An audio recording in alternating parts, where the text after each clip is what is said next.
भांडवल करून त्याच्यावर राजकारण करतात, दुष्काळी जिल्हा म्हणून त्याच्यावर भांडवल करतात। ऊसतोड मजुरांसाठी आरोग्यासाठी काय काम केलं याच्यावर कुणी बोलत नाही।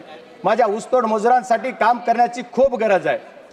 या ऊसतोड मजुरांच्यासाठी महिला असतील पुरुष असतील यांना आपलं घरदार सोडून शेतावर जावं लागतं, तिथं ऊस तोडावा लागतो आणि ऊस तोडण्यासाठी त्यांना हातात कोयता घेऊन रात्री अपात्री ऊस तोडावा लागतो, डोक्यावर मुळी ऊसाची मुळी घेऊन जावं लागतं। याच्यासाठी कुणीतरी काम केलं पाहिजे आणि याच्यासाठी मायबाप सरकारला माझी विनंती आहे की आपण माझ्या बीड जिल्ह्यातल्या या ऊसतोड मजुरांसाठी विशेष काहीतरी अनुदान आपल्या या बीड जिल्ह्याच्या निर्वाचन ही जी क्षेत्र आहे माझी याच्यासाठी विशेष काहीतरी अनुदान देऊन विशेष दवाखाना किंवा विशेष काहीतरी का मॅडम मला 2 मिनिट दिले 10 मिनिट आहेत माझ्या पक्षाचे माझी विनंती आहे की मला बोलू देत, मला विषय माझ्या ह्याच्यावर द्या। बरेच लोक आपल्या ऊसतोड मजुरांसाठी जातात, याच्यासाठी माझी विनंती आहे आपल्याला